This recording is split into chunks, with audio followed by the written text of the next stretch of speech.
Happy Monday, family. This is Neil Adler with another episode of Syracuse Central on the Fan Arch Network. Coming to you live one more time from Nashville, then heading back to the DMV. Oh, I had such a fun weekend with my son. He's wrapping up third grade. Weather was beautiful. He went to a birthday party. We shot hoops, talked about hoops, just chilled. It was beautiful. Beautiful, beautiful, beautiful. Anyway, hope everyone had a great weekend. This is Syracuse Central. We talk about Syracuse sports and other random life tidbits. Please subscribe if you haven't already. Always drop me comments about what you want to chat about, ways to improve the show. We're on Apple and Spotify. You can like, follow, review us there, things like that. Okay, big shout out to Syracuse men's lacrosse. Beat North Carolina. Had lost to them twice earlier in the season, but then in the quarterfinals of the NCAA tournament over the weekend, Syracuse, which was the 6th seed, held off North Carolina, the 3 seed, 13-11. It's the second straight Final Four for Syracuse. I watched part of the quarterfinal matchup with the Tar Heels. I was talking smack to my son because he loves North Carolina. But I'm just so happy for the program. Look, I don't know. They play Notre Dame, I believe, the number 2 seed. Let me just double check that. Yeah, number 2 seed Notre Dame. And then, you know what? I don't know who the other semi was, or the other quarterfinals were happening yesterday. I was kind of out and about with my kid. So it's Syracuse, Notre Dame, and then on the other side, it's unseeded Duke, which beat Georgetown. I'm not sad about that. And then looks like number 1 seed Princeton. Did I get that right? Yeah. Number 1 seed Princeton versus Duke. Notre Dame, number 2 versus number 6 Syracuse. So we'll see. It's certainly going to be a tough grind for Syracuse to try and win the championship, but I'm just happy they got back to the Final Four. I'm not saying, it's like, oh, we'll be happy. If they don't make it past the Final Four, it's still a great season, but we'll obviously be a little bummed about that. But, for Joey Spallina, the all-time points leader at Syracuse, and the rest of the seniors and just the program, it's just, Syracuse back in the day was obviously the program, or one of the programs. They're playing Hopkins and people like that, and we take for granted all the championships and getting to the Final Four almost all the time, and obviously it's hasn't been that way more recently, but this team under Gary Gait is this program is definitely on the right track. 2 straight Final Fours. We'll see what happens this go round, but just wanted to give some mad love to Syracuse men's lacrosse. All right, there's gonna be a lot of recruiting stuff going on. Syracuse men's basketball, women's basketball. We'll continue to talk about the rosters. We'll obviously get into football stuff, but I'm gonna do some basketball recruiting stuff today because it's fun. So I have no idea what that noise was. I hope you didn't hear it, but if you did, my bad. I have no idea what it was. Anyway, I'm still here. So I kind of saw this one coming just because Syracuse has been offering some of his teammates, and the old Syracuse staff had shown interest in him last year. I'm talking about King Gibson, 2027 5-star point guard. He is the number 2 overall player in the 2027 class, according to, was it Rivals? He's up there on all the recruiting services, but where was it? Of course, I can't find it now. So annoying. It's like I had it right here. Yeah. Rivals Industry Ranking, which is one of the 2 composites, has him at number 2 overall. I can just look up where he is, 24/7 Sports. 24/7 Sports, he's number 9. Number 1 combo guard. Yeah, some of the recruiting services call him a combo guard. He says he's a point guard. He's a 6'6" stud. I'll just leave it at that. He picked up an offer on, I think it was Friday. Yeah, May 15th at night from Syracuse. Again, I kind of anticipated this. He was hearing from Syracuse, the former staff, last summer when the contact period opened for 2027, and now he's got an official offer. And look, for 2027 guys, some of them obviously have committed. Others are certainly well along in their recruitments. Other guys might be more open at this point. So, I'm not saying it's like Syracuse is late.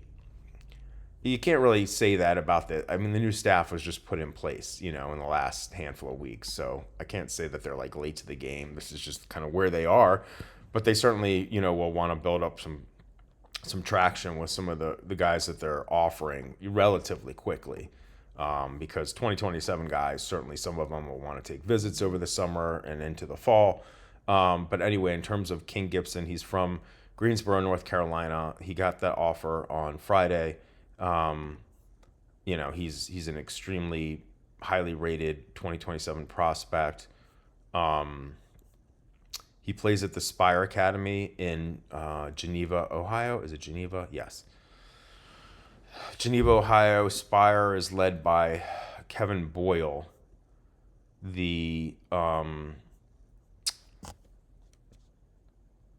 where is it? Yeah, Kevin Boyle. He won several national championships as the head coach at Montverde in Montverde, Florida, Montverde Academy. Now he's at Spire. They went 29-5 overall this past season. They're part of the EYBL Scholastic, high school prep league. They made it to the Chipotle Nationals. They were top 5, top 10 team, depending on the recruiting service. And King was solid. During EYBL Scholastic play, he averaged 15 points, 3.7 assists, 3.4 rebounds, 1.3 steals per game, connecting on 47% from the field, 46% from three, and 80% from the free throw line.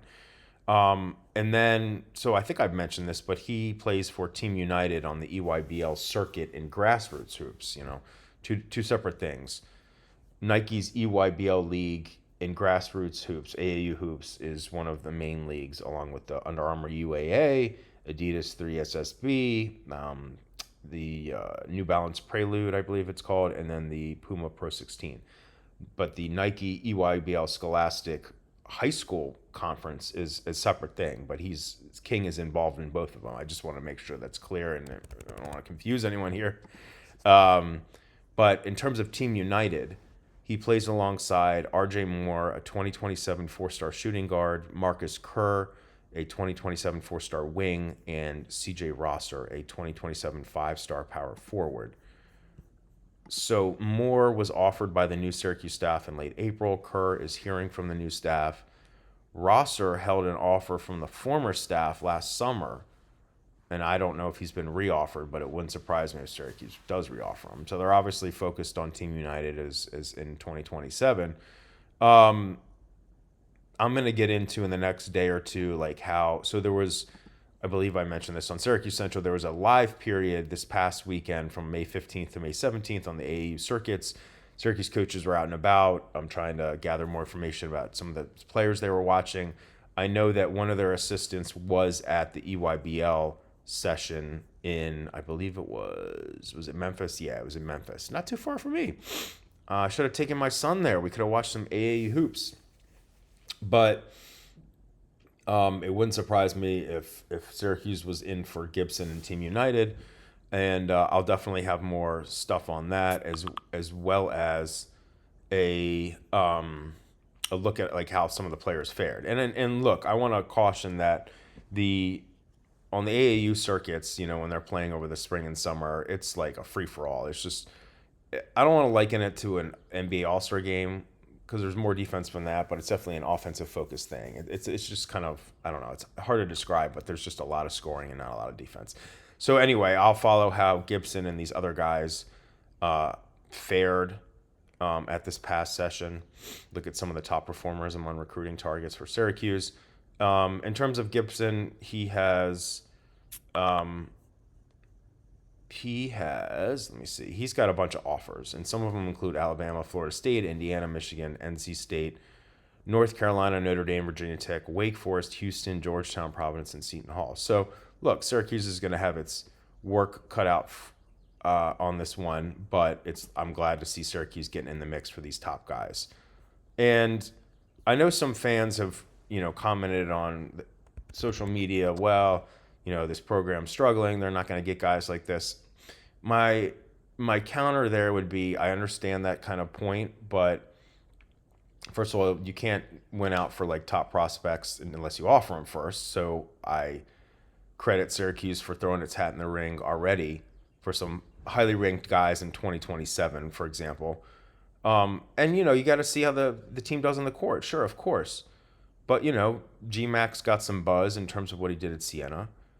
And he's got a bunch of rising stars on his staff in terms of assistants, good recruiters. So they're going to go after some of these guys. And look, they got Sadiq and Kyan last year. Those are top 30 guys. I know it was Autry and his staff. But they also, Donnie Freeman was a top 10 national prize. So, they're going to be able to get guys. So, anyway, good to see them throw their hat in the ring for King Gibson. All right, so this was also a cool one. It's not cool for Syracuse per se, but it's just it'll be a fun story. It's a fun story. So Theo Adema, who I've talked about numerous times, not recently, just because Syracuse's high school recruiting efforts, were kind of halted, in the latter part of the season, just based on what the team was doing and the likelihood that, or the chatter that Autry and his assistants might not be coming back. So, excuse me. But Theo Adema is a 2027 four-star center, plays at the Cushing Academy in Massachusetts alongside Ryan Mesh. And he committed to St. John's, according to reports and recruiting services. And he's reclassifying from 2027 to 2026. So, and this is something, frankly, so Syracuse was recruiting him. He took an official visit to the Hill in September. And, last fall, when we didn't know what was going to happen with the current or the former SU staff, Syracuse was thought to be a significant player for Adema, and he was a possible reclass target, and I was told that by numerous analysts. Again, certainly as the season carried on, that wasn't the case in terms of Syracuse recruiting Adema, but Maryland was thought to be the leader for him for a long time. But then, like I said, St. John's swooped in with Rick Pitino and company and got him. And, Adema is a top 50 national prospect, top 10 center in 2027. We'll have to see where his rankings go to 2026. But the reason I'm bringing him up is, A, he's a former Syracuse recruit who visited, and he's going to St. John's, so he'll play alongside Donnie Freeman. And his Cushing teammate, Ryan Mesh, is committed to Syracuse in its 2026 prep class. Oh, and by the way, Syracuse and St. John's are expected to play each other at the Garden. So you got Syracuse, St. John's, GMAC, who was a legend at the Garden, Rick Pitino, the former Syracuse assistant from the 70s. Donnie Freeman's on St. John's. Theo Adema is on St. John's. Theo's Cushing teammate, Ryan Mesh, is on Syracuse. This is just fun. It's just fun. This is going to be awesome. I can't wait. God, I hope Syracuse, at least stays competitive, because certainly St. John's is going to be a preseason, I shouldn't say certainly, but expected to be a preseason top 25 team. And, Rick Pitino's won 30 games there, at least 30 each of the past 2 seasons. It'll be a challenge, but GMAC's going to be up to it. Heck yeah. So fun. All right. Another recruiting nugget for you. Where are we here? So let's get rid of King. That. Sorry, my friends.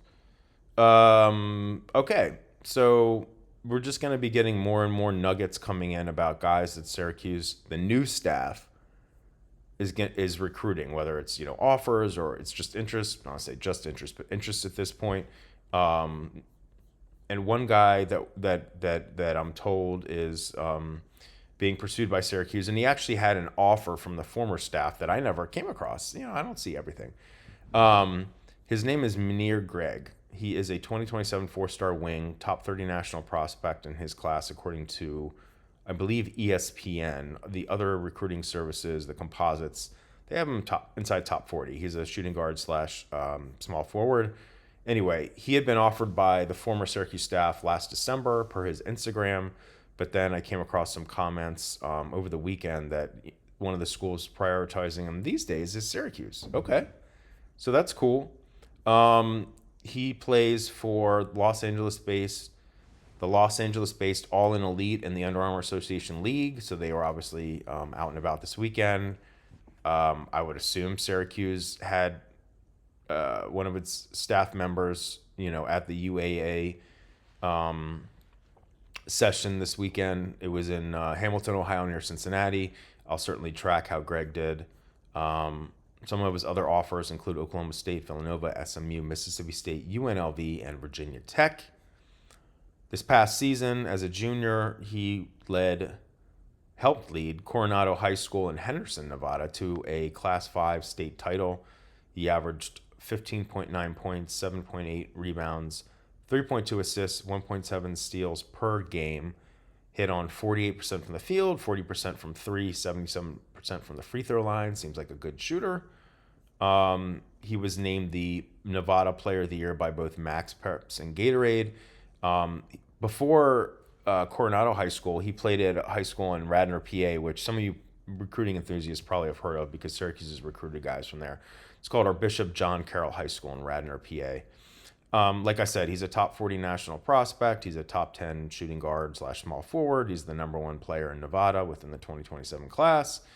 And, we'll just see how this all shakes out. But other guys that we want to keep an eye on in 2027, and there's plenty more that we just don't know about at this point, but I'm just sharing some names. King Gibson, as I already mentioned, 2027 four-star wing Marcus Kerr, 2027 four-star shooting guard RJ Moore. Those are Team United guys as well. But then you've also got 2027 five-star point guard Nasir Anderson, who was recently offered by Syracuse, and 2027 four-star center Caleb Origo, who was recently re-offered by Syracuse. So, Syracuse is definitely starting to make some inroads within the 2027 class. It's great. I love it. High school recruiting. All right, let's get to some of your comments, friends. Let's get to some of your comments. Where are we? So Glenn Beeston writes, I just have to get this off my chest, but I feel like the starting five might surprise us this year, but will do better than expected. Fans may not know what they have. One thing they will have over last year, a lot more players playing as a team, less iso ball, less dribbling with no actual direction. Amen to that. Yeah, I'm going to say it till I'm blue or orange in the face. Orange. We'll see how this team fares. And whether the roster for next season has more quote unquote or less quote unquote talent than a season ago, I don't care. It's them playing as a team, being gritty, grinding out wins, shooting free throws well, hustling all the time. GMAC will coach them up, in my opinion.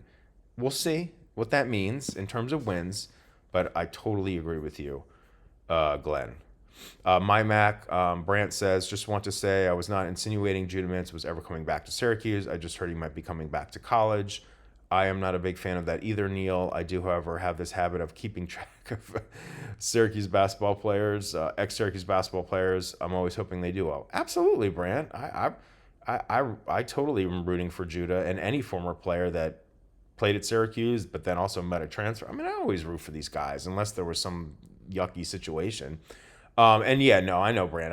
I didn't think you were insinuating Judah was coming back to Syracuse. As much as I loved you, once you're gone, you're gone. Like, you shouldn't be able to come back. I don't know. We can get into that. That's a whole nother debate, but I agree with you, Brand. Peace Love writes, recruiting rankings and roster building are imperfect sciences. You just never know what you have until you get kids on the hardwood and see how they adjust to their teammates and the systems you run. You can definitely improve your chances of putting together a winning roster if you prioritize bringing in solid character guys who want to work hard and are coachable. Yes. Yes, Peace Love. Give me a roster of 15 guys or whatever the number is, or five, the five start, like guys who just are playing as a team, are in sync, are selfless, just want to win. And this isn't an indictment on last year's Syracuse team or any other one. I'm just talking about what's coming up this season. Peace, love. You are 100% right. Play as a team. Be gritty. Just bust your hump. It'll lead to wins versus letting games slip away like last year or in other recent years, whatever. I'm not crapping on last year's team. But I feel like they're going to pull out wins versus, letting them get away, so to speak. Leave it at that. Well said. Peace, love. Love your brother. Kenny D writes, what Jerry has done is picked the ingredient to make a good lasagna to make the tournament. Love that. Kenny's got a bunch of good thoughts here, but I'm just going to leave it at that comment. Pick the ingredients to make a good lasagna to make the tournament. Kenny D, my man. So that brings up, I'm thinking about my mom now, who will be 80 this summer, obviously dealing with Alzheimer's, but she's still high functioning. And you know, when I'm obviously there with her and my dad, we cook a little bit together. Not like but my mom back in the day, like when she was kind of more, she would cook a bunch of different things. But one of her, and we have a little Italian blood, but it's not a lot. I mean, we're just like European mutts. But my mom she'd make killer tacos, killer chicken parm, killer lasagna, killer chicken soup, matzo ball soup. Yes, I'm Jewish. But yeah, you just made me think of her. But that's a great. I love that. Yeah, I'm telling you, this team is going to be better than people think. I don't know what that means, and I don't know how. The expectations might not be super super high, just given the state of the program and what the roster looks like on paper, whatever. But I'm just excited to watch them run. Kevin Lawless writes, in my opinion, last year's team played better as a team with. When Donnie was out, they had two very close games in Vegas. They beat Tennessee without him. Yeah, they absolutely. They also lost to, I believe, Hofstra with Donnie was out. Again, I'm not going to sit here and crap all over Donnie, and he's a talent, and he could get to the NBA, and all that stuff. I'm not saying they were better off without Donnie, but they clearly had some good games when he wasn't there. They also had some bad ones, and I guess they had okay games when he again, I don't want to go too far with this, but yeah, maybe they played better as a team when Donnie wasn't in there. That doesn't mean that they were better off without him. Am I saying that right? I don't know. I'm wishing Donnie well. I hope he scores 100 points again. Not 100. I hope he scores 30 points against Syracuse and Syracuse wins the game. Because I'm rooting for him. And if Theo Adema gets in and plays against his former Cushing teammate and assumably good friend Ryan Mesh, and if Adema plays well, great. I love that too. I just want Syracuse to win. All right, so my man Mike Gross writes, putting a roster together is always a puzzle, whether it be fantasy football or a real team like our Orange. There's definitely a learning curve. GMAC should only improve. We see it with Fran, who bumbled the QB position last year. One wrong move can indeed derail a season. This is why pieces matter. GMAC will learn as Fran has. Very, very well said. He says he goes to Vegas every September. I'm not a big gambler either, but love the vibes, going on ventures and stuff. Yeah, man. Mike, we should meet in Vegas one day. I'm not like a huge gambler either. I just love the fun restaurants and just people watching and watching sports. And then he says he loves the pod and look forward to starting your day with it. Well, that's super kind, Mike. Hopefully, if you're watching this to start your day, it's not putting you to sleep. And sometimes maybe when I do it super early in the morning, if I need to pump up my energy too, I will try. I'm having an iced coffee right now. It's a beautiful morning in Nashville. I'll get my stuff together here and head out later today. But I just appreciate you all, and this is super fun. And we'll keep going with all the Syracuse stuff, whether it's basketball, football, mention other sports. Certainly, we'll have some fun over the summer with some evergreen content. Let's just keep building this community. But high school recruiting is back for Syracuse, and I'm telling you right now, I'm going to be all over that joint. If I'm not in any way sitting here and saying I'm the world's foremost insider on Syracuse sports, because there are people more plugged in than me. I get some scoops here and there, but I'm just telling you, if you like Syracuse basketball recruiting, check out Syracuse Central or my stuff on Inside the Loud House. Not because I'm some awesome, amazing reporter. It's just I love recruiting, and I will be all over it. So, and you can always drop me comments below about what you want to talk about. And if you don't like recruiting, sorry, tell me what you want to talk about. But this is Neil Adler with Syracuse Central and the Fan Arch Network. I'm your humble host. Please subscribe if you haven't already. Drop me comments, as I mentioned, always about what you want to talk about. Please, I can handle the criticism. It's all good. We are on Apple and Spotify. You can like us and subscribe there as well, or reviews or likes, or I don't know. You can do things. But I appreciate you all. Have a great rest of your Monday, friends. I'll talk to you again on Tuesday. Be back in the DMV. Love you all. Take care.